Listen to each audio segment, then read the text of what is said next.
kering, nomor 2 tidak ada bercak gitu kan. Nah itu kan KPI, itu namanya, itu kan jelas juga. Nah kalau untuk yang di workshop nanti kita akan memberikan KPI untuk gak hanya untuk frontline, kita akan ajarkan untuk level supervisor, untuk level manager, dan bahkan untuk level direksi gitu loh. Nah makanya biasanya workshopnya tuh seru banget, dan Anda benar-benar bisa belajar bagaimana caranya membentuk sebuah company dengan baik dan benar, supaya Anda bisa melihat company Anda grow sesuai dengan kemauan Anda. Nah, jadi memang beberapa kesalahan saya juga saya lakukan sendiri, dan saya belajar sendiri dari kesalahan saya very expensive, di mana ketika bisnis itu tidak terstandarisasi dan tidak terautopilot, kita nyangkut di 4 cabang. Problemnya banyak, susah untuk dikontrol ya kan. Ketika kontrol harus datang ke sana, harus stay beberapa hari ya kan. Anda stay beberapa, ya jujur aja sih, saya dulu stay beberapa hari di beberapa cabang-cabang saya ketika masih anak belum ada, masih baru-baru merit atau masih belum merit sih fine aja ya. Ketika sudah punya anak, anaknya udah lumayan gede, lu nginep di satu cabang beberapa hari itu kayaknya aneh gitu kan. Yang nomor 1 aneh, nomor 2 bisa diambil bini juga gitu kan. Jadi ya itulah yang harus kita eliminasi. Kalau enggak, kita nyangkut tuh di 4 cabang gitu loh. Nah, makanya kita menemukan metode yang UKM friendly dalam membangun sistem sebuah bisnis gitu. Karena kalau dulu kan kita juga nggak ngerti ya belajar dari mana ya. Saya mulai membaca buku-buku manajemen dan sistemasi bisnis untuk perusahaan-perusahaan yang biasa diimplementasi di perusahaan besar, which is salah besar. Manajemen sistem yang diimplementasi oleh perusahaan besar itu akan menjadi rumit dan lamban dan costly, atau makan ongkosnya terlalu banyak. Makanya di workshop 3 hari itu kita akan menjelaskan bagaimana caranya membangun sebuah sistem bisnis yang UKM friendly gitu loh. Karena kenapa? Gua tahu UKM itu modelnya dengkul gitu loh, dengkul usaha sama kerokan. Jadi ketika kita sudah tahu dan sudah pernah melewati itu, berkat atau yang didasari dari pengalaman kita, untuk Anda bisa pelajari lebih lanjut, dan supaya Anda juga tidak usah mengulang kesalahan yang sama gitu ya kita lakukan. Nah, yang terakhir adalah bagaimana leader create leader. Nah, leader create leader adalah hal yang paling sulit atau yang susah banget dilakukan. Bahkan sampai sekarang kita susah banget melakukan di dokter mobil itu sendiri. Karena kenapa? Tidak semudah itu Anda bercerita create leader ya. Kalau di dokter mobil kita ada 2 hal, yang namanya manager, yang namanya leader. Nah, leader belum tentu bisa memanage. Manager belum tentu memiliki leadership yang baik. Nah, bagaimana caranya? Saya sih lebih jujur, lebih mudah saya meng-create manager. Nah, apa itu manager? Job desk-nya seperti apa? Tugas dan tanggung jawabnya seperti apa? Itu itu kita akan jabarkan semuanya di workshop 3 hari itu, supaya jelas nih porsi-porsi kerjanya itu sampai mana gitu loh. Nah, untuk leader itu harus memiliki leadership yang bagus. Nah, kita akan memberitahu bagaimana caranya pengecekan preliminary, pengecekan untuk mengidentifikasi ya ada bibit-bibit leader apa enggak di dalam perusahaan Anda gitu kan. Karena belum tentu si business owner juga menjadi yang baik. Semua orang takut sama dia gara-gara dia yang kasih gajian tiap bulan gitu kan. Tetapi secara secara faktanya dia juga belum tentu menjadi seorang alpha leader yang baik gitu loh. Karena kalau di dokter mobil itu kan kita mengerti bahwa semua direktur atau semua direksi itu harus menjadi alpha leader dan dominan. Nggak ada ceritanya direktur itu, bagi saya loh ya, nggak ada ceritanya direktur itu kleber-kleber dan mudah disetir orang, itu nggak ada ceritanya. Direktur itu harus dominan alpha leader gitu loh. Nah, itu harus dominan. Dan ketika dominan alpha leader itu, mereka juga harus bisa belajar, mereka juga harus sudah memiliki, bukan bisa belajar lagi, level direksi ya, sudah memiliki ilmu komunikasi yang baik. Jadi, kalau enggak, 1, perusahaan Anda nggak akan kemana-mana. 2, perusahaan Anda tidak akan memiliki ambisi untuk achieve something. 3, perusahaan Anda akan gampang sekali terpengaruhi oleh lingkungan atau keadaan yang ada, kayak misalkan sekarang pandemi ini ya, bahkan banyak tuh yang terjadi tuh gitu loh. Nah, maka dari itu leadership itu kita akan ajarkan bagaimana caranya mengidentifikasi. Nah, biasanya sih ketika kita identifikasi leader seru sih ya prosesnya ya, karena itu lebih banyak nanti kita berikan toolsnya. Tools itu ibaratnya exercise atau sebuah kayak tugas gitu ya, di sekolah dikerjain, diisi ada question and answer. Nanti di situ kita akan bantu mengartikan arti pertanyaan dan arti jawabannya itu apa sih, sehingga Anda bisa pakai untuk anak-anak buah kalian atau tim member kalian yang ada nanti di bisnis-bisnis Anda masing-masing. Nah, kalau untuk manajer, balik lagi, manajer akan jauh lebih mudah di-create daripada leader, karena manajer itu mudah di-create gitu. Yang penting Anda tahu gimana caranya meng-create manajer itu sendiri.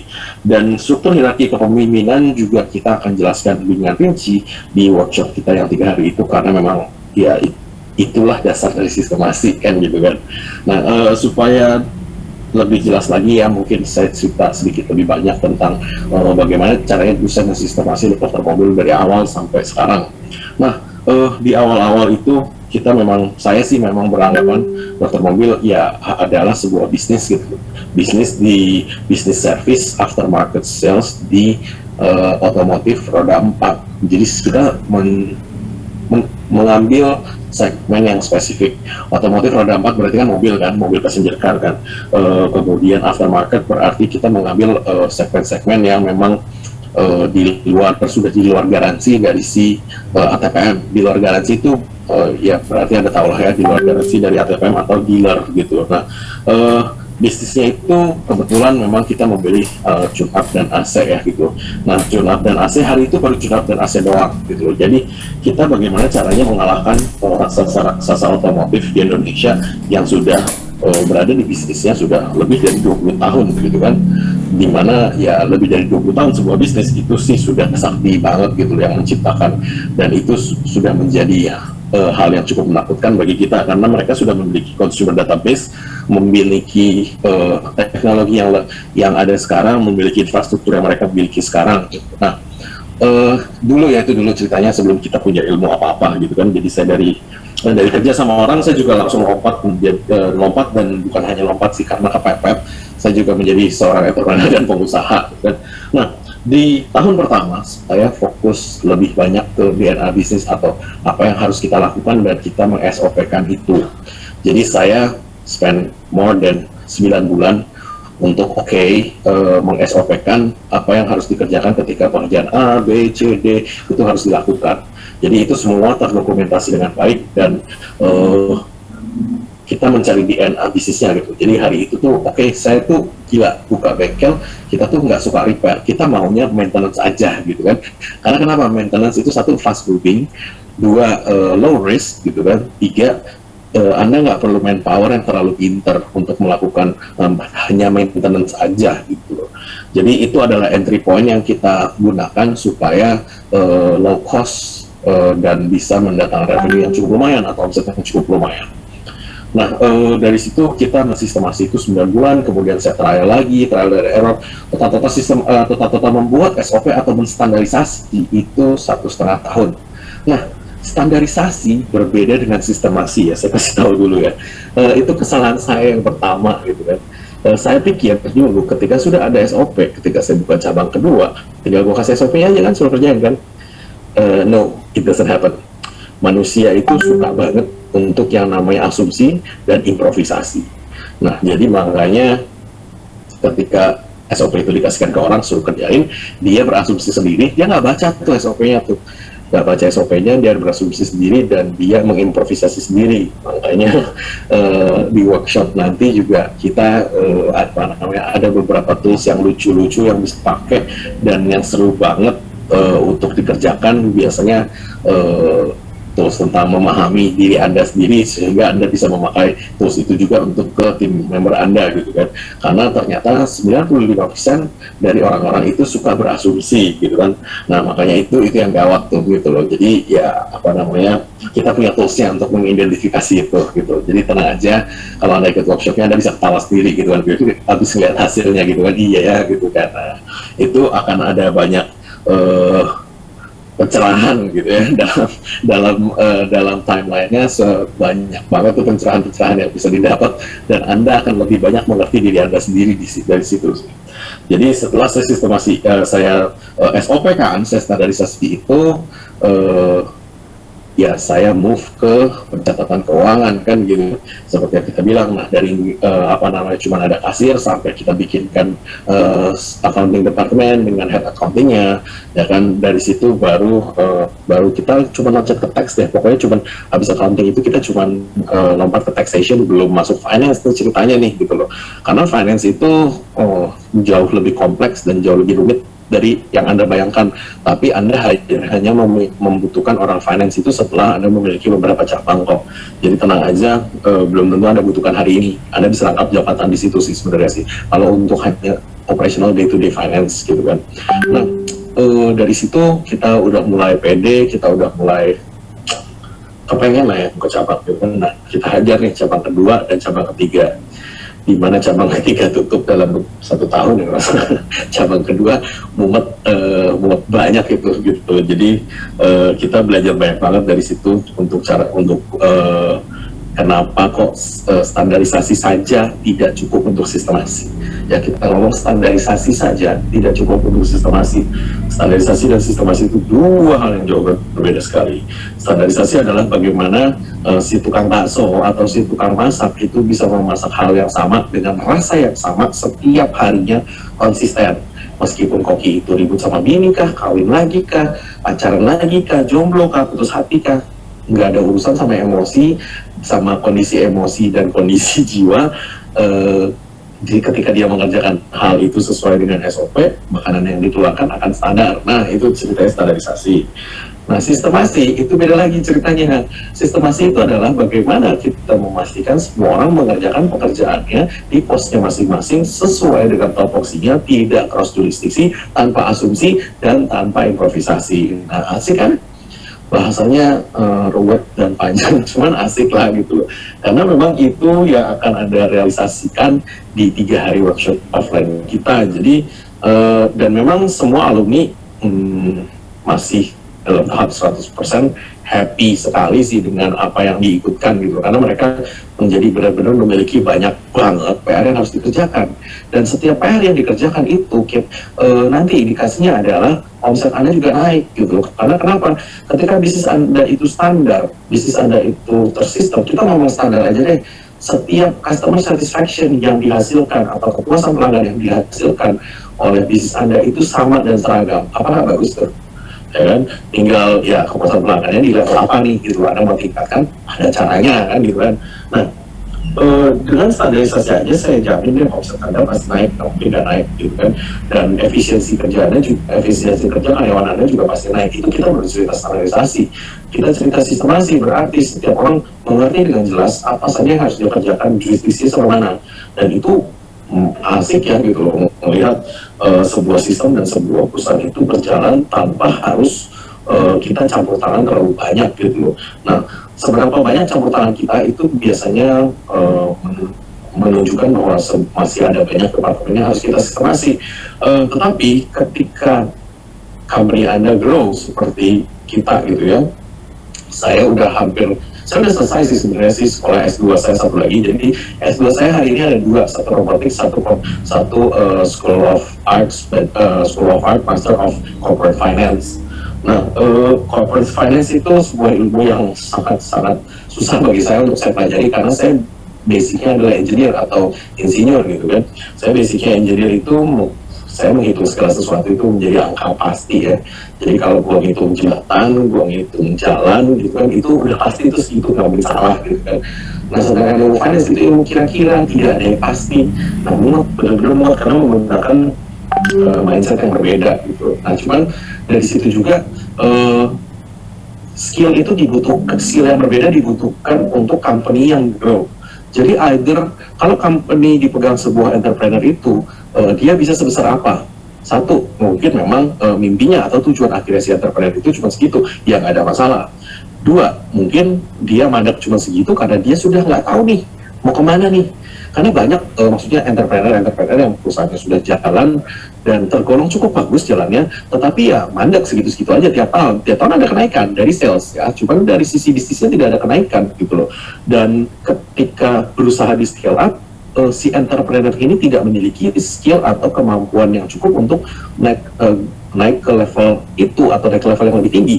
Nah Kalau si entrepreneur ini mengetahui, good, dia akan mencari solusi. Kalau si entrepreneur ini tidak mengetahui, ya berarti dia tidak akan mencari solusi. Karena balik lagi, ketika Anda tidak menyadari itu sebagai sebuah problem, ya itu tidak akan menjadi problem.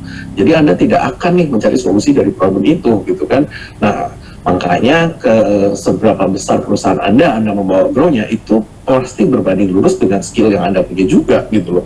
2 tahun lalu saya baru mengerti bahwa saya membutuhkan ilmu ini, gitu loh, ilmu corporate finance ini, di mana saya bisa memprediksi omset, saya bisa memprediksi kebutuhan karyawan, saya bisa masukin budgeting semua ke depannya. Dan ya, jadi Anda bisa bayangkan kan, sekarang sebelum outlet dokter mobil itu buka, saya sudah bisa menghitung minimum omset ketika dokter mobil buka di lokasi itu. Dan sampai dengan hari ini, prediksi saya tidak pernah meleset, gitu loh. Selalu omset yang ada itu lebih, tidak pernah kurang dari itu, gitu. Jadi kan ketika kita bisa memprediksi minimum omset, kita bisa memprediksi apakah bisnis ini bisa dikerjakan dengan misalnya pinjaman bank, atau misalnya kita butuh budget berapa nih untuk kerjaan ini nih, sampai bisa ada nih, sampai bisa jalan nih. Nah itu kan semuanya kan ada hitung-hitungannya ya, gitu kan. Jadi ketika saya sudah mengerti itu, waduh, buka cabang jadi asik banget, gitu. Benar-benar buka cabang jadi asik banget, karena kita udah bisa menghitung sebelumnya nih, minimum omset gue sebulan sekian, gitu. Jadi dengan minimum omset itu gue bisa setel orangnya, gue bisa setel profit marginnya berapa, gitu kan, asik kan, benar-benar asik, gitu kan. Nah, makanya ya saran saya sih, Anda kalau mau membuat sebuah perusahaan itu besar, Anda jalani dulu. Udah mentok memiliki problem, baru cari solusi dari problem itu. Solusi dari problem itu bisa jadi Anda mengajak co-founder, atau Anda meng-hire profesional untuk menyelesaikan pekerjaan yang Anda butuhkan itu. Jadi mana-mana aja lah, nggak ada salahnya juga kan, gitu kan. Mau yang A atau yang B. Jadi saran saya sih Anda jalani dulu sampai menemukan problem, gitu. Nah kalau itu belum menjadi problem, ya berarti fine aja kan, balik lagi. Nah, setelah saya sistemasi dari sisi finance-nya, kita sampai buka 4 cabang itu, ya kita pusing, gitu kan, karena ketika Anda buat satu cabang dan problem itu belum disolving, berarti Anda memfotokopi problem nih sebenarnya nih, bukan hanya memfotokopi kesuksesan DNA-nya, Anda mau fotokopi problem sebenarnya, gitu kan. Nah, dari situlah kita belajar lebih lanjut lagi untuk apa yang namanya controlling, bagaimana KPI, bagaimana control system itu bisa diimplementasi lebih lanjut supaya kita bisa grow lebih quick lagi. Nah, dari situ setelah kita buka sampai 8 cabang, baru saya buka departemen yang namanya HRD. Nah, HRD itu kan macam-macam ya. Ada HRD recruitment, ada HRD payroll, ada HRD general affair, ada HRD training atau management training, ada HRD administratifnya, ada HRD konsultasi lah ya, kita bilangnya guru BK lah ya. Guru BK dan kepala sekolah kan berarti kan training, guru BK kan berarti konsultingnya ya kan, administratif berarti kan yang kayak ngurusin BPJS, yang kayak ngurusin paklaring apa segala macam, itu kan dari dia, gitu kan. Payroll itu yang ngurusin gajian dan absensi nih, sama komisi-komisi itu payroll, gitu kan, dan insentif, gitu kan. Nah, recruitment itu yang mencari orang untuk posisi yang kita butuhkan, gitu loh. Nah, trainer itu yang men-training orang-orangnya yang di dalam. Jadi HRD itu tidak serta-merta itu cuma satu departemen yang udah, gitu kan, isinya 3 orang, terus 3 orang itu ngapain coy, kita nggak tahu juga kan. Nah itu, gitu loh. Jadi HRD itu banyak isinya, dan kita akan menjelaskan semua itu fungsi-fungsinya di 3 hari workshop kita, supaya jauh lebih jelas dan jauh lebih bisa diaplikasikan dan diimplementasikan. Karena kalau mau sistemasi, HRD adalah satu departemen yang harus kuat banget, pakai banget, Anda harus bisa kontrol. Kalau enggak, miss-nya banyak tuh nanti dari situ. Nah, kemudian dari si HRD yang terakhir saya sistemasi adalah marketing. Karena saya bukan orang marketing, saya orang engineering, saya orang teknis, saya orang keuangan juga kan, finance sekarang, gitu kan. Dan saya sudah ya menciptakan training untuk kita. Cuman yang namanya marketing itu bagi saya paling susah untuk disistemasi ya, karena saya tidak mengerti dulu saya tidak mengerti dunianya, dan saya hanya mengerti sebuah konsep-konsepnya aja, dan saya belum belajar lebih lanjut. Dan kita berhasil mensistemasi itu terakhir di company kita. Jadi sekarang itu kita benar-benar bisa tahu nih berapa harga atau ongkos yang dibutuhkan untuk menarik sebuah customer untuk beli sesuatu di bengkel kita atau di unit bisnis kita. Itu tuh kita udah bisa sampai situ mengukurnya. Dan pola pengukuran itu kita lakukan setiap 3 jam. Jadi ini sebentar lagi kita mau implementasi supaya jauh lebih cepat lagi dan jauh lebih akurat lagi sih. Tetapi kita benar-benar sudah bisa menghitung itu bagaimana berapa ongkosnya sih untuk si orang itu datang ke tempat kita untuk beli. Nah terus lu mau omset berapa bisa diprediksi dari situ, dengan dengan budget marketing berapa bisa diprediksi dari situ semua tuh.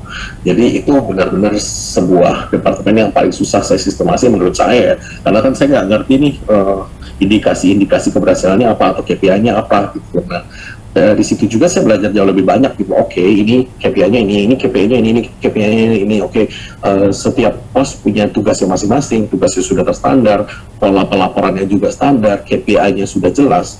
Terus ya balik lagi bagaimana caranya saya mengontrol itu dengan cepat, karena yang namanya budget marketing, kalau Anda mengerti apa itu digital marketing, boncosnya cepat itu kalau nggak kekontrol tuh. Boncos itu maksudnya Anda buang duitnya akan menjadi cepat ketika Anda tidak mengerti apa yang Anda lihat dan Anda tidak mengerti apa yang Anda kontrol.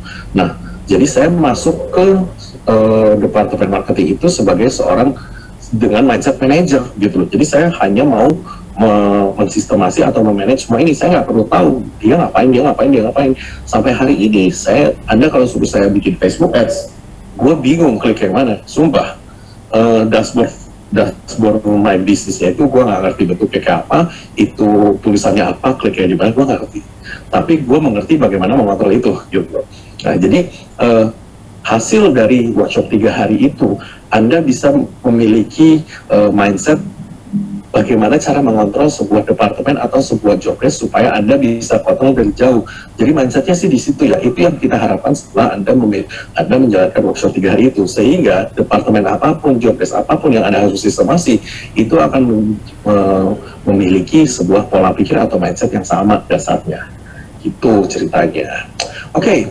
Mungkin sekian dulu penjelasan dari saya, jadi memang materi saya hari ini sampai di sini. Bagaimana leader dan kita sudah belajar banyak tentang bagaimana caranya saya dulu sistemasi dokter mobil, departemen apa saja yang saya anggap susah, saya sistemasi duluan, kedua, ketiga, gitu kan. Dan saya harap kita bisa ketemu dan ngobrol lebih banyak di workshop offline kita, karena memang itu kita bikinnya sih seru banget sih. Jadi memang nanti ada guest speaker ya, udah pasti ada guest speaker, dan yang lebih banyak ngomong biasanya Mas Bro dan saya, dalam tanda kutip Mas Bro ya, dimana Mas Bro akan membawakan materi di hari kedua juga. Biasanya materi saya hari kedua, cuma hari ini menjadi hari pertama, nggak ada masalah ya kan, karena pada dasarnya apa yang saya jelaskan atau apa yang saya ajarkan akan menjadi 100% berbeda dengan apa yang Mas Bro jelaskan gitu. Nah, kita panggilnya Mas Bro karena apparently dia tidak mau dibilang coach. Nah, jadi memang kita sukanya dipanggil Mas Bro aja, sama Anda bisa panggil saya dengan nama saya. Anda bisa menulis semua pertanyaan-pertanyaan Anda di kolom question and answer. Kita akan kumpulkan, saya akan baca dan saya akan jawab di hari ketiga. Nah, karena saya mau, seperti yang saya bilang tadi kan, saya mau Anda lebih banyak menyimak dulu nih apa yang saya harus sampaikan, sehingga Anda mengerti apa yang harus Anda tanyakan, kan gitu kan. Oke, mungkin sekian dulu penjelasan dari saya, Lumen Dokter Mobil. Saya kembalikan ke hostnya, Mas Hanan. Thank you. Oke, terima kasih Kolung untuk materi hari ini. Sangat luar biasa sekali yang dapat kita ambil dari pelajaran-pelajaran yang telah disampaikan oleh Kolung, mulai dari bikin SOP dan KPI. Nah, Bapak Ibu sekalian, saya mengingatkan untuk hari esok kita akan melakukan lagi untuk webinarnya dengan Coach Angki atau Mas Bro, yang kita sapa dengan Mas Bro, di hari kedua di waktu yang sama. Jangan lupa untuk hadir di jam yang sesuai telah ditentukan. Saya Hanan dari Domo Academy pamit untuk undur diri.